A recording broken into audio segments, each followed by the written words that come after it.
दोस्तों, क्या पहली मोहब्बत कभी ख़त्म होती है? लोग कहते हैं हाँ, वक्त और दूरियां सब कुछ भुला देती हैं, पर अगर प्यार सच्चा हो तो वही वक्त और दूरी ज़िंदगी को जहन्नुम बना देती है। ये कहानी है उस गहरे ज़ख्म की जिसे न वक्त भर पाया न ही दूरियां। ये कहानी है उस स्कूल वाले प्यार की जिसे अमीरी गरीबी ने नहीं, या मोहब्बत की कमी ने नहीं, बल्कि किस्मत की बेरुखी थी जिसने दो दिलों को एक दूसरे से जुदा कर दिया। आज जब किस्मत इन दोनों को बरसों बाद आमने सामने ला खड़ा करती है तो आंखों में नफ़रत कम और दर्द ज़्यादा है, क्योंकि आज भी उनका प्यार उतना ही गहरा है। पर आखिर ये मोड़ आया कैसे, जानने के लिए चलिए चलते हैं 8 साल पीछे। ये तब की बात है जब जिया 17 साल की थी। आज उसके डैड की शोक सभा थी, पर उसकी माँ के चेहरे पर अपने पति को खोने का ज़रा भी दुख नहीं। वो अपनी माँ से कहती है, आज भी आप शराब पी रही हैं मॉम? उसकी मॉम चिल्लाई, तो क्या करूं? तेरे बाप के गुजर जाने का शोक मनाऊं? जानती भी है तेरे प्यारे बाप ने क्या कांड किया है। जाते जाते हमें रास्ते पर खड़ा करके गए हैं, वो कंगाल करके गए हैं वो हमें। जिया को तब पता चला कि उसके डैड मरने से पहले कर्ज में बुरी तरह डूबे हुए थे। अब उनके पास अपनी सारी प्रॉपर्टी नीलाम करने के अलावा कोई ऑप्शन नहीं था। जिया को इन सब बातों पर बिल्कुल भी भरोसा नहीं था। वो चिल्लाई, आप झूठ बोल रही हैं, और वहां से भाग जाती है। बाहर ही उसकी टक्कर हुई एक डिलीवरी बॉय से। लड़का ने पूछा, आप ठीक तो हैं? जिया ने उसके तरफ मुड़कर भी नहीं देखा। एक कोने में बैठ फूट फूट कर रोने लगी। तभी वो लड़का और हमारा हीरो दवाई लेकर वहां आया। कहा, दवाई वक्त रहते न लगाई तो जख्म भरेंगे नहीं। वो अपने घुटनों पर बैठ जिया के चोट पर मरहम लगाने लगा। उसकी आंखें भर आईं ये देख, क्योंकि दुनिया में एक ही इंसान थे जिन्हें उसके चोट लगने या दर्द होने पर फिक्र होती थी, और आज वो इंसान, उसके डैड, हमेशा हमेशा के लिए उसे छोड़ कर चले गए थे। शेंग तब कहता है, वैसे तुम जिसे याद कर रही हो वो तुम्हें उदास नहीं देखना चाहते होंगे। वक्त गुजरा, स्कूल एग्जाम्स का दिन आया। जिया देखती है कि उसके आगे बैठा लड़का एग्जाम देने की जगह सो रहा है। जब वो उसे जगाती है तो हैरान रह जाती है, ये तो वही डिलीवरी बॉय है। शेंग उसे देखकर स्माइल करता है और जल्दी जल्दी अपना पेपर कंप्लीट करता है। एग्जाम खत्म होने के बाद जिया वहां से जाने लगी और तभी शेंग ने उसका बैग पकड़ लिया। बोला, हाय, मेरा नाम शेंग है, तुम्हें मैं याद तो हूँ ना? भला जिया उसे कैसे भूल सकती थी। उसने अपना नाम बताया। पूछ ही रही थी कि वो उस दिन डिलीवरी बॉय का काम क्यों कर रहा था। शेंग का उतरा हुआ चेहरा देख वो बोली, डोंट वरी, मैं किसी को बताऊंगी नहीं, तुम मुझ पर ट्रस्ट कर सकते हो। और तभी एंट्री हुई लियो की, जिया के बचपन का दोस्त। तुम अभी तक यहाँ हो? ड्राइवर कब से हमारा वेट कर रहा है, हमें आइलेट्स क्लासेस के लिए भी तो जाना है। शेंग उन दोनों को अकेला छोड़ वहां से चला जाता है, और उसके जाते ही लियो ने पूछा, तुम उस लूजर के साथ क्या बात कर रही थी? जानती नहीं वो ये क्लास रिपीट कर रहा है? पिछली बार फेल किया था उस लड़के ने। जिया को तब पता चला कि लियो की मॉम उसकी आइलेट्स क्लासेस स्पॉन्सर कर रही हैं। ये भी नेक्स्ट ईयर उन दोनों को साथ में यूएस जाना है। जिया को इसके बारे कुछ भी मालूम नहीं था, इसलिए वो क्लासेस ज्वाइन करने से इनकार करके वहां से चली जाती है। इस तरफ मूव मेंशन में हम जिया की मॉम को एक अनजान आदमी के साथ देखते हैं। पता चलता है उसकी मॉम का कई सालों से इस आदमी के साथ अफेयर चल रहा था, और जिया के डैड का कोई कर्जा नहीं था। वो तो इन दोनों ने मिलकर उनके नाम पे कई सारे कर्जे लिए थे, और अब उनके गुजर जाने के बाद उनके पास उन्हें चुकाने का कोई रास्ता नहीं था। मिस्टर फू ने तब जिया को बहला फुसलाकर ये घर जो कि उसके नाम पर था, इसे बेचने का आइडिया देते हैं, और तभी जिया स्कूल से घर वापस आती है। अपने घर में एक अनजान आदमी को देख वो शॉक्ड रह गई। पूछती है, ये कौन है? और तभी ऊपर उसके बेडरूम से निकलती है रिनी, मिस्टर फू की बेटी। उसने जिया के ही कपड़े पहने थे। बाप बेटी वहां से चले जाते हैं। जिया की मॉम उसे कोई सफाई नहीं देती, तो उसने पूछा, आखिर आपने लियो की मॉम से क्या डील की है? उसकी मॉम ने तब बताया कि वो अब उसकी ज़्यादा दिन देखभाल नहीं कर पाएंगी, इसलिए उसने गोंग फैमिली के बेटे यानी लियो से उसकी शादी पक्की कर दी है। बदले तो उसे लियो के साथ यूएस शिफ्ट होना पड़ेगा। जिया चिल्लाई, मेरी लाइफ का इतना बड़ा डिसीजन आप मुझे पूछे बिना कैसे ले सकती हैं मॉम? एनीवेज, मैंने लियो को क्लासेस के लिए मना कर दिया है, शादी के लिए भी आप मना कर दीजिए। उसकी मॉम चिल्लाई, पता है कितनी मुश्किल से मैंने उन्हें इस शादी के लिए मनाया था। वो तो शुक्र है कि लियो तुझे पसंद करता है। वो फिर घसीटे हुए जिया को वहाँ से ले जाती है। इस तरफ शेंग स्कूल आवर्स के बाद टीवी डिलीवर करने एक मैंशन पहुंचा तो देखा वो घर लियो का है। इनफैक्ट वहीं उनके घर जिया भी मौजूद थी। जिया उसे देख उसे मदद करने गई तो लियो की मॉम बोली, रहने दो बेटा, हम इन्हें मुफ्त में पैसे तो नहीं दे सकते। जिया की मॉम तब लियो को समझा रही थी, जिया की बातों का बुरा मत मानना बेटा, वो तो उसका नसीब अच्छा है कि तुम उसे अपनाना चाहते हो, उसे अपने साथ यूएस ले जाना चाहते हो। यहाँ रहेगी तो उसकी किस्मत में ऐसे डिलीवरी बॉय के साथ सारी ज़िंदगी न बितानी पड़ जाए। जिया को शेंग की बेइज्जती बर्दाश्त नहीं हुई। वो चिल्लाई, आप ऐसा कैसे बोल सकती हैं मॉम। शेंग चुपचाप लियो की मॉम से पेमेंट की रसीद मांगता है। उसकी मॉम उसे अंदर बुलाती हैं और उसे पे करने के बाद जिया की मॉम को भी अपना कार्ड देती हैं। आखिर जिया के डैड ने भी उनकी एक टाइम पर काफ़ी मदद की थी, इतना तो वो कर ही सकते हैं।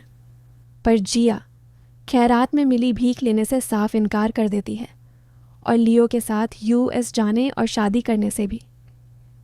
उसने सीधा जाके शेंग का हाथ थामा और वहाँ से चली गई। लियो भागते हुए उसके पीछे जाता है। शेंग जो अभी तक चुप था कहता है, देख नहीं सकते, वो तुमसे कोई बात नहीं करना चाहती। लियो बोला, तुम होते कौन हो हमारे बीच में बोलने वाले। जिया, तुम मेरे साथ अंदर चल रही हो या नहीं। जिया लियो के साथ चलने से साफ इनकार कर देती है। शेंग तब जिया के कहने पर उसे एक ब्रिज पर ले आता है जहाँ वो अक्सर अपने डैड के साथ सनसेट देखने आया करती थी। शेंग ने पूछा, लगता है तुम दोनों का रिश्ता काफी अच्छा था, आज भी मिस करती हो अपने डैड को। जिया की मुस्कान में उसके डैड को खो देने का दर्द आज भी झलक रहा था। उसने तब अपनी मॉम की कही बातों के लिए शेंग से माफ़ी मांगी और यहीं से शुरुआत हुई उन दोनों की दोस्ती की। और अगले दिन जैसे ही शेंग स्कूल पहुंचा, सब लोग उसे देख फुसफुसाने लगे। सारे स्कूल में किसी ने उसके डैड और उसकी माँ को लेकर गंदी गंदी अफवाहें फैलाई थीं। दूर खड़े रहे लियो को देख वो समझ गया कि ये सब उसी ने किया है। उसने लियो को कन्फ्रंट किया तो वो सीधे उस जिया से दूर रहने की वार्निंग देता है। भला गरीब होके एक अमीर लड़की पटाने के सपने वो देख भी सकता है। वैसे भी आज वो उसका दोस्त, पर कल वो उसका हस्बैंड बनने वाला है। कहता है, जो ज़िंदगी मैं उसे दे सकता हूँ तुम नहीं दे सकते, इसलिए तुम्हें अपनी पार्ट टाइम जॉब और पेयर हाई पर फोकस करना चाहिए और ना तो जिया पर। शेंग बोला, तुम जिया के दोस्त हो, उसकी फ़िक्र करने का दावा करते हो, पर क्या उसकी रिस्पेक्ट भी करते हो? कभी जानने की कोशिश भी की है कि वो क्या चाहती है? इनफैक्ट वो साफ साफ कह देता है कि वो जिया से दूर तभी रहेगा अगर वो ऐसा चाहेगी। तो वो फिर उसे ये भी चैलेंज करता है कि एनुअल एग्ज़ाम्स में वो उससे ज़्यादा नंबर लाएगा और फ्यूचर में वो उससे ज़्यादा सक्सेसफुल बनेगा। लियो बोला, ठीक है, फिर अगर तुम ऐसा कर पाए तो मैं खुद से चलकर तुम्हारे अंडर काम करूँगा। शेंग बोला, पर एक प्रॉब्लम है। कैसी प्रॉब्लम? अगर मैंने तुम्हें हायर ही नहीं किया तो। इतना कहकर वो वहाँ से चला जाता है। उसी दिन टीचर शेंग को जिया और लियो की क्लास में ले आती है। बताती है कि आज से वो इस क्लास में पढ़ेगा। सब लोग उसका मजाक बनाने लगते हैं। तभी शेंग सबके सामने कहता है कि उसकी फैमिली के बारे में उन लोगों ने जो कुछ भी सुना है सब सरासर झूठ है और ये सब किसकी चाल है वो ये भी जानता है। तब टीचर ने खाली बेंच देख उसे वहाँ बैठने को कहा तो पास बैठी लड़की उसके साथ बैठने से साफ इनकार कर देती है, क्योंकि उन्हें अब भी शेंग की बातों पर भरोसा नहीं था। तभी अचानक जिया खड़ी हो जाती है। बोली, टीचर, मैं लिली के साथ अपनी सीट एक्सचेंज कर सकती हूँ, मुझे शेंग के साथ बैठने में कोई प्रॉब्लम नहीं है। उसके साथ बैठा लियो ये सुन शॉक्ड हो गया, पर शॉक तो जिया भी हुई थी जब उसे पता चला था कि उसी ने शेंग के बारे में स्कूल में गलत अफवाहें फैलाई थीं। दिन बीतते गए। एक दिन क्लासेस के बाद शेंग ने जिया से पूछा, स्कूल के बाद फ्री हो तो मेरे साथ घूमने चलोगी? जिया खुशी खुशी उसके साथ चल देती है, पर जैसे ही वो उसे अपनी बहन से मिलाने लाया, अपने घर के सामने लोगों की भीड़ देख वो दंग रह जाता है। उसने जिया से कहा, यहीं रुको। अंदर गया तो देखा उसके डैड उसकी बहन को बेरहमी से मार रहे थे। उसने जैसे तैसे अपनी बहन को बचाया। उसके डैड एक नंबर के शराबी थे और उनसे अपने शराब के पैसे मांगने आए थे। जैसे ही उसके डैड की नज़र जिया पर पड़ी वो बोले, अरे वाह शेंग, लगता है मेरा बेटा बड़ा हो गया है, गर्लफ्रेंड पटा ली और बाप को बताया तक नहीं। शेंग उन्हें मारता इससे पहले उसका बॉस उसे वहाँ से अडेफा कर देता है। जिया ने तब देखा उसके हाथों से काफ़ी खून बह रहा है। शेंग अपने बचपन की उन बुरी यादों में गुम था जब जिया उसके लिए बैंडेड लेकर आई। शेंग की हिम्मत नहीं थी जिया से नज़रें मिलाने की। उन दोनों की दुनिया काफ़ी अलग थी और वो अपने डैड को लेकर शर्मिंदा था। जिया ने कहा, तुम अपने डैड जैसे बिल्कुल नहीं हो, तो ये शर्मिंदगी क्यों शेंग? मुझे तो तुम पर नाज है। इतनी कम उम्र में तुम यूँ मेहनत करके अपने और अपनी छोटी बहन की ज़िंदगी संवारने की कोशिश जो कर रहे हो। शेंग तब उसे बताता है कैसे बचपन में ही उनकी माँ डैड के शराब पीने की लत और मारपीट से तंग आकर उन दोनों को छोड़ के चली गई। देखा जाए तो उन दोनों की दुनिया उतनी भी अलग नहीं थी। शेंग को बचपन से अपने माँ बाप का प्यार ना मिला और उसे उम्र से पहले ही बड़ा होना पड़ा। और एक जिया थी जिसे आगे चलकर अब बहुत कुछ देखना बाकी था, जो जिया खुद भी नहीं जानती थी। देखते देखते 1 साल बीत गया। आज फाइनल एग्ज़ाम्स के रिज़ल्ट देखने के लिए बोर्ड के सामने भीड़ जमी थी और सब हैरान खड़े थे, क्योंकि पूरे स्कूल में टॉप करने वाला और कोई नहीं बल्कि शेंग था। शेंग के लिए जिया की खुशी साफ झलक रही थी और लियो की आंखों में गुस्सा भी। तभी वहाँ रिनी आई, वही लड़की जिसे उसने अपने घर में देखा था। वो नहीं जानती थी कि वो भी इसी स्कूल में पढ़ती है। उसने शेंग की तरफ दोस्ती का हाथ बढ़ाया, पसंद करने लगी थी उसे, पर शेंग उससे हाथ नहीं मिलाता। इनफैक्ट जिया का हाथ थामकर उसे वहाँ से लेकर चला जाता है। वो दोनों पहली बार क्लासेस बंक करते हैं। गेटकीपर तो उन्हें पकड़ ही लेता। वो तो शुक्र है कि शेंग उसे जल्दी से अपनी पकड़ में ले लेता है और वो दोनों वहाँ से भाग जाते हैं। कुछ दूर चलते शेंग ने कहा, आज मेरा जन्मदिन है जिया। मैंने आज से पहले कभी अपना जन्मदिन सेलिब्रेट नहीं किया। क्या तुम मेरे साथ मेरा बर्थडे सेलिब्रेट करोगी? जिया मुस्कुराई। ये भी क्या पूछने की बात है। वो दोनों केक खरीदने आए, पर जल्दबाजी में जिया अपना पर्स स्कूल के लॉकर में ही छोड़ आई थी और शेंग के पास भी पैसे नहीं थे। पर पैसों की तंगी ने उन्हें बर्थडे सेलिब्रेट करने से रोका नहीं। एक छोटे से बर्गर के साथ ही सही, जिया और शेंग उसका 18वां जन्मदिन सेलिब्रेट करते हैं। भगवान से शेंग की बस एक ही ख्वाहिश थी, आज से हर जन्मदिन वो जिया के साथ मनाना चाहता था। उसने जिया से पूछा, तुम मेरे हर बर्थडे पर मेरे साथ रहोगी ना? उन दोनों की दोस्ती धीरे धीरे प्यार में बदलने लगी थी। इस तरफ लियो के डैड उसे घर में बेरहमी से पीटते हैं। आखिर एक मामूली गरीब डिलीवरी बॉय को उससे ज़्यादा नंबर कैसे मिल गए? वो चिल्लाए, उस जिया के इश्क का भूत अपने सर से उतार नहीं तो तेरी चमड़ी उधेड़ दूंगा। पर लियो ने हार नहीं मानी थी। इसी बात का बदला लेने के लिए उसने जिया की मॉम को फ़ोन लगाया। पूछा, जिया घर पर है क्या आंटी? उसने आज सेल्फ स्टडी की क्लासेस अटेंड नहीं की। रिनी ने तब उसकी मॉम को बताया कि उसने जिया को आज एक लड़के के साथ स्कूल से निकलते देखा था। शेंग जिया को घर तक छोड़ने आया तो जिया अपने घर के सामने उसी आदमी की कार नोटिस करती है। शेंग ने पूछा, क्या हुआ? तुम परेशान क्यों लग रही हो? जिया मुस्कुराकर बात टाल देती है, पर दरवाजे पर आते ही उसकी मॉम उसका हाथ खींचकर अंदर ले जाती हैं। पूछती हैं, अब तू इतनी बड़ी हो गई, क्लासेस बंक करके आवारा लड़कों के साथ बाहर ऐश कर रही है? ऐसी हरकत करने से पहले तुझे शर्म नहीं आई? जिया भी तब अपना आपा खो बैठी। शर्मिंदगी वाले काम तो आप कर रही हैं मॉम। आपका उस आदमी के साथ पहले से ही अफेयर चल रहा था ना। अगर डैड जिंदा होते तो आपको कभी माफ़ नहीं करते। उसकी मॉम तब एक ज़ोर का तमाचा उसके चेहरे पर झड़ देती हैं। मेरी बेटी होकर मुझसे ही ज़ुबान लड़ाती है, जिया बोली। बचपन से आज तक क्या आपने वाकई मुझे अपनी बेटी माना है मॉम? आप तो मुझे पैदा होने से पहले ही मार देना चाहती थीं। उसकी मॉम चिल्लाई, बस बहुत कर ली तूने बहस। अब आगे से तेरा घर से निकलना और उस लड़के से मिलना बंद। शेंग तब भी बाहर खड़ा उनकी बातें सुन रहा था, पर जाने की हिम्मत नहीं जुटा पा रहा था।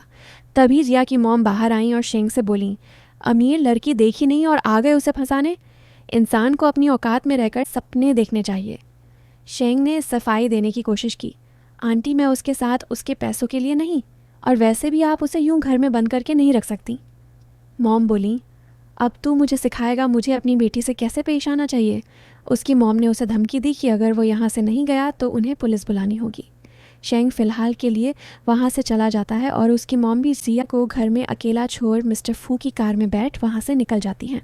जिया अंदर बैठी फूट फूट कर रो रही थी जब बाहर से उसे शेंग की आवाज़ सुनाई दी। जिया ने खिड़की खोलने की कोशिश की, पर सारी खिड़कियाँ लॉक्ड थीं। शेंग तब इशारों में उसे अपना फ़ोन नंबर बताता है। जिया ने जैसे ही उसे फ़ोन लगाया, शेंग ने कहा, डरो मत जिया, मैं कभी तुम्हारा साथ नहीं छोड़ूंगा। तुम्हें जब कभी मेरी ज़रूरत हो मुझे इस नंबर पर कॉल करना, मैं हमेशा तुम्हारा कॉल उठाऊंगा। जिया ने सोचा, अगर डैड जिंदा होते तो उन्हें शेंग बहुत पसंद आते।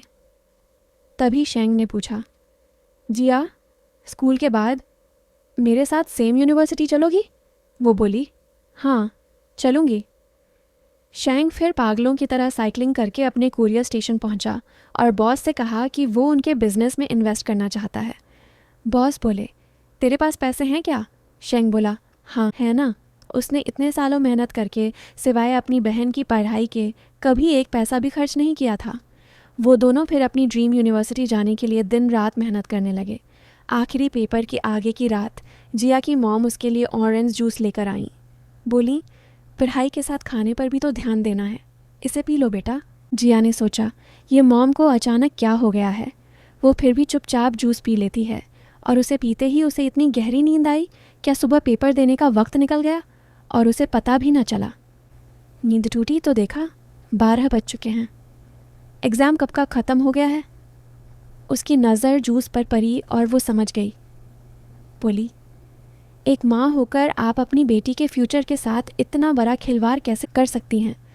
ये एग्ज़ाम देने का मतलब ही क्या जब तुम्हें लियो के साथ यूएस जाना है। अगले हफ्ते तुम्हारी फ़्लाइट है। तुम बस अपना सामान पैक करो और चलती बनो यहाँ से। जिया की पैरों तले तब ज़मीन खिसक गई जब उसकी माँ ने बताया कि वो इस घर को बेचने के बाद दूसरी शादी करने वाली है। जिया चिल्लाई, अपने आशिक के लिए आप अपनी सगी बेटी को खुद से दूर कर रही हैं?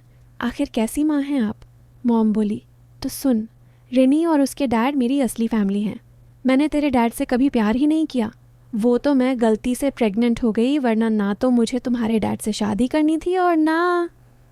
इतना कहकर वो चली गई। जिया का शेंग के साथ देखा वो सपना उसकी आंखों के सामने बिखरने लगा था। वो भागते हुए शेंग के घर पहुंचती है। इससे पहले वो कुछ पूछ पाता, वो जाके उसके सीने से लग गई और उसे किस करने लगी। शेंग भी खुद पर एक पल के लिए काबू खो बैठता है, पर अभी वो उसे दे भी क्या सकता था। उसने जिया को खुद से दूर किया। कहा, जब तक मैं तुम्हारे काबिल नहीं बन जाता जिया, जिया तब उससे लिपट कर फूट फूट कर रोने लगी। शेंग ने पूछा, आखिर बात क्या है? तुम इतना रो क्यों रही हो? जिया ने तब सारी सच्चाई बताई कि वो उसके साथ सेम यूनिवर्सिटी नहीं जा पाएगी क्योंकि उसने अपनी आखिरी एग्ज़ाम मिस कर दी है। शेंग ने उसे संभाला। कहा, तो क्या हुआ? हम एक शहर में रह तो सकते हैं। वो फिर उसे अपना नया बिजनेस दिखाने ले चलता है। बोला, आज नहीं तो कल ये कुरियर स्टेशन इंटरनेशनली जाना जाएगा जिया। तुम टेंशन क्यों लेती हो? मैं बहुत मेहनत करूँगा तुम्हारे लिए, हम दोनों के लिए। बस तुम मेरा साथ कभी मत छोड़ना। शेंग की आंखों की चमक देख जिया श्योर थी कि वो एक दिन बड़ा आदमी ज़रूर बनेगा। शेंग उसे फिर घर ड्रॉप करने गया, इस बात से अनजान कि दूर खड़ा उसका डैड उन दोनों पर नज़र जमाए बैठा था। उसने सोचा, अरे वाह, मेरे बेटे ने तो सोने के अंडे देने वाली मुर्गी पटाई है लगता है। फाइनली रिजल्ट्स का दिन आया। जिया साहस बटोर कर अपना रिज़ल्ट चेक करती है, जो बिल्कुल भी अच्छे नहीं थे। उसने फिर शेंग को फ़ोन किया तो उसने कहा कि उसके भी रिज़ल्ट कुछ ज़्यादा अच्छे नहीं आए हैं। उसे भी अब अपनी ड्रीम कॉलेज में एडमिशन मिलने से रही। लगता है किस्मत हम दोनों को जुदा नहीं करना चाहती है। जिया ये सुन शॉक्ड थी, पर उसने ज़्यादा सवाल नहीं किया और तभी उसके दरवाजे पर उसके होम टीचर आते हैं। वो जानते थे जिया और शेंग काफ़ी अच्छे दोस्त हैं और को लेकर ही बात करने आए थे। जिया को तब पता चला कि शेंग ने सारे स्कूल में नहीं बल्कि शहर में टॉप किया है। बड़े बड़े यूनिवर्सिटी से उसे कॉल आ रहे हैं, पर उसने सबको रिजेक्ट कर दिया है। अब तुम ही उसे समझा सकती हो जिया। इतना कहकर वो चले जाते हैं। जिया ने फ़ौरन शेंग को फ़ोन किया। तुमने मुझसे झूठ क्यों कहा शेंग? तुम मेरे लिए अपने फ्यूचर से खिलवाड़ करने की सोच भी कैसे सकते थे? शेंग के पास कहने के लिए कोई शब्द नहीं थे। वो बोला, मैं थोड़ी देर में तुमसे आकर मिलता हूँ, मेरा इंतज़ार करना। पर तभी उसकी कार का एक्सीडेंट हो जाता है।